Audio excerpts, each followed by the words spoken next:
Nani tena huyu? Mbona sitarajii mgeni yoyote? Atakuwa amekuja kufanya nini? Ngoja niende nikatizame. Yawezekana labda hata ndugu zangu wamekuja. Ama ndugu zake Ryan. Ndugu zake Ryan?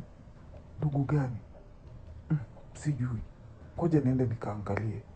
Yawezekana kuna mtu ambaye amekuja, ana shida ama anataka kuzungumza nasi.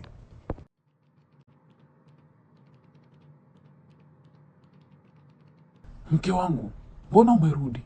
Umerudi haraka? Na hukuniambia kama unarudi haraka namna hii. Sasa ningekuja kukupokea. Kulikuwa kuna haja gani ya wewe kuja mwenyewe? Na mbona imekuwa siku 2? Uliniambia ni wiki nzima. Vipi mama? Na mbona nikipiga simu yako haipatikani? Inaambiwa hii namba haipo. Nini shida? Huko ulikotoka kweli ni salama? Ryan, hebu niambie ukweli. Unajua kabisa mimi Jackson, jinsi ambavyo ninavyoweweseka. Hebu niambie. Unaniacha na maswali mengi kichwani. Nieleze basi. Mbona umekaa kimya tu unanitizama? Mpenzi wangu. Niambie, mimi ndo mume wako. Kama kuna chochote, mimi nitakusaidia mke wangu. Acha uoga mume wangu. Hamna kitu chochote.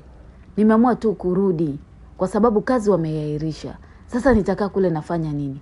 Ndio maana nimerudi mapema. Simu yangu iliharibika na nitafanya mpango nipate simu nyingine. Sijui ni nini shida ilitokea. Nikashangaa tu simu imeharibika. Kwa hiyo namba yangu haipatikani mpenzi wangu, lakini hakuna shida, usijali. Mimi niko sawa kabisa.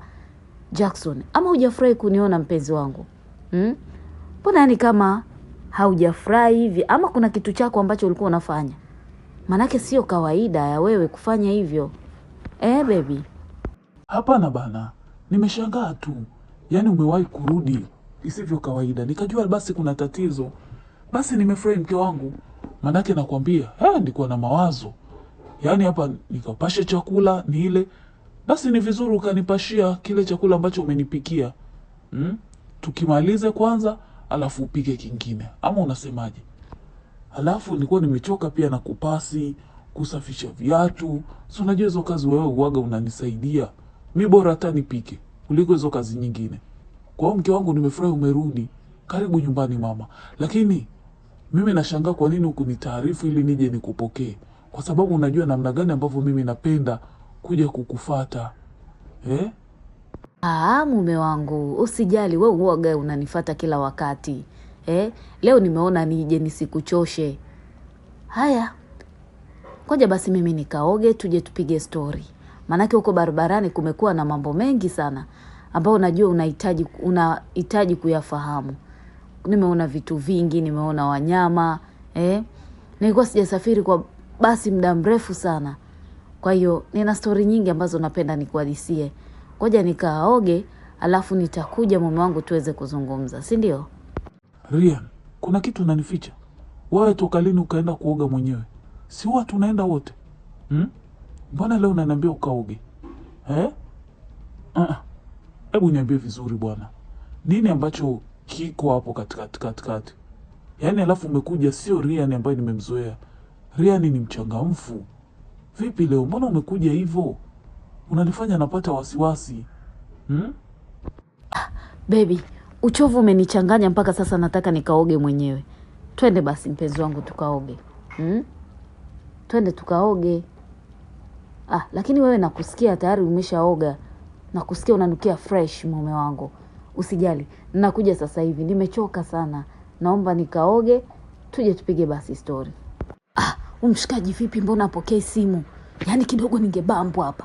Kumbe watu wanaogaga pamoja. Mimi nikataka nilete mafekecho hapa.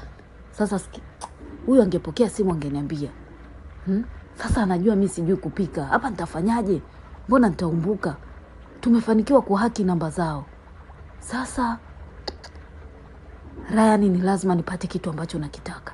Na ni lazima nifanye kwa haraka sana. Huyu atanishtukia. Yaani kuna vitu lazima atanishtukia. Na nitakaaje kiajabu namna hii? Hawa kina Umari vipi jamani, si wangepokea hii simu?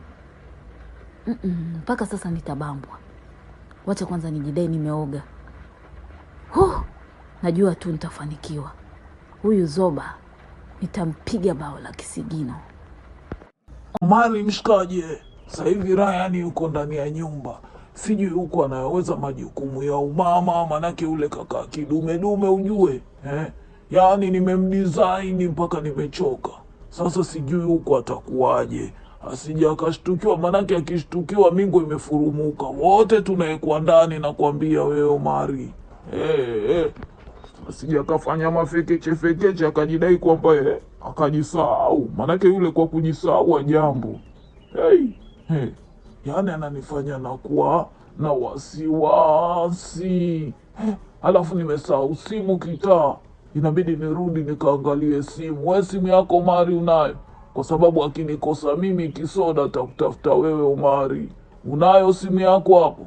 Sije ukakuta hujatembea na simu, namjua yule ukizingua tu anakutoa kwenye dili.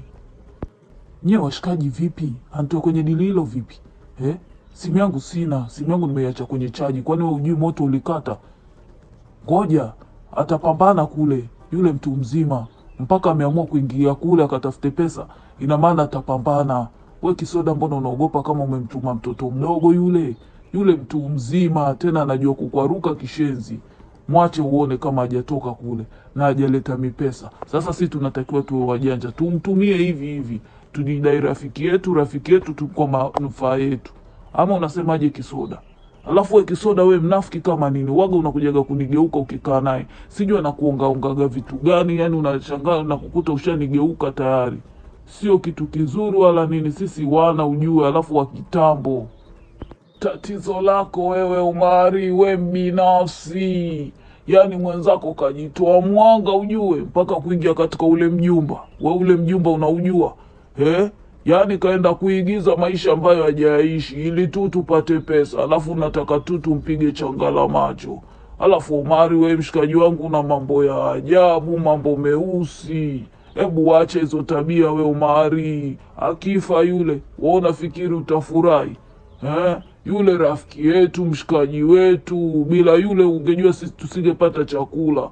Mara nyingi yule ndo anatulisha, alafu sasa unataka tumwache. Tunamwachaje mwana wetu wewe? Omari sio kitu kizuri kwa ujue wewe. Yani unanishangaza sana, yani namna ambavyo uko mbinafsi. Ndo maana mwenyewe Rayani atakagi kukuona wakati mwingine kwa tabia zako hizo. Wacha tatizo lako kisoda, ujui kutumia akili. Hizi kazi zina mwisho ndugu yangu, tutakuja kuuawa hapa ama tukafungwe. Tukitoka huko vikongwe, tumefaidika na nini sasa? Kwani sisi tulimwambia ingie maisha ya kitaa? Maisha ya kitaa magumu, lazima ujipange. Ndo kama hivi, unatakiwa ujipange kweli kweli. So tu unaenda kichwa unaenda mlima. Yeye kaja mwenyewe, angesoma kama dada yake angemkuta yapi hayo? Huku angetokea wapi? Kaja mwenyewe, si hatujamuita. Sasa mwache atumikie kikosi, na kikosi chenyewe ndo sie. Wacha kuona huruma ya kipumbavu wewe. Tumone huruma dada yetu yule, kwani sisi tumemkuta tu huko. Yule mshikaji wangu najua, lakini inabidi sisi watoto wa kiume, sio watoto wa kike. Wa kike anaweza akaolewa akapata vitu, lakini sisi tunaolewa na nani? Tunaoa na wewe. Mbona Jackson hapatikani? Ni nini kimempata? Mbona tulizungumza vizuri? Ananitia wasiwasi, lakini inabidi nimalize kazi za watu ndipo niweze kurudi nyumbani. I hope nitamkuta Jackson salama. Mungu, naomba unilindie Jackson, nimalize hii kazi, kwa sababu bila kuimaliza hii kazi sitopata kazi nyingi zaidi. Hii kazi ndo kipimo cha mimi kuendelea kuwa mwanasheria mzuri. Ryan, inabidi nipambane. Niliapa kufanya kazi kwa bidii ili kuweza kutimiza hatima ya baba yangu na mama yangu. Walitamani sana kutuona tumefika mbali, ijapokuwa mdogo wangu aliamua kuchagua njia yake nyingine. Lakini mimi Ryan nitakamilisha kiu ya wazazi wangu, na tayari nimeshafikia moja ya malengo yangu. Jackson atakuwa salama, nitamkuta. Mama Cindy, huku mtaani wanakusema vibaya. Kila kizee ambacho kinakujaga kumbe ni cha mtoto wako, na umenyamaza kabisa. Mimi rafiki yako unaniacha nasalilika huku mtaani, wanakusema Yesu wanatema mate huko chini. Wanasema yani wewe umekiuza mtoto wako kwa yule mzee, na huyo mzee mwenyewe anakaribia hata kufa. Wanasema kama huyo mzee tini mwathirika. Kwa hiyo huyo mtoto wako sijui hata kama yuko salama. Yesu, Mama Cindy, na kuonea huruma sana. Ni nini ambacho kimepelekea mpaka ukawa hivyo? Wewe si mama, unatakiwa umlinde binti yako. Sasa kwa nini umemweka binti yako rehani? Unamuuza kabisa. Yaani unajua wamenifuata wananiambia, Debbie, hebu ongea na rafiki yako. Kila nikikuangalia naangalia pa kuanzia, lakini leo nikasema wacha nitaanzia hapo hapo. Kama umeshindwa kutembea na mimi kabisa, unaleta mambo yako ya ujinga, bora utausikae na mimi. Hao wanaonisema waambie mimi mwenyewe sijamuona huyo mzee. Wewe umemwona? Mimi sijamuona. Cindy gani? Yule binti yangu anatembea na mzee gani? Unajua nyinyi wa mama mnapenda kukaa na kusema watoto wa watu. Unamsemea mtoto wa mtu wa kazi gani? Huyo mzee gani? Kama ni baba yake, nyinyi mmejuaje kwamba nimemuuza? Nimemuuza, kuna pesa ambayo nimepatiwa? Au mmeniona kuna pesa ambayo nimepokea? Debbie, wewe ni rafiki yangu, lakini huko tunakwenda tutachukana. Nitaachana na wewe. Debbie, ni bora ukae mbali na mimi kama unakuwa unabeba maneno ya ajabu. Huku mtaani mimi nashangaa ni mtaa gani huu? Na huu mtaa nitaama. Nitaama kabisa kwa sababu watu hawana dogo. Watu wamekaa wanaangalia tu maisha ya watu. Si waangalie maisha yao na watoto wao. Ya kwangu yanawahusu nini?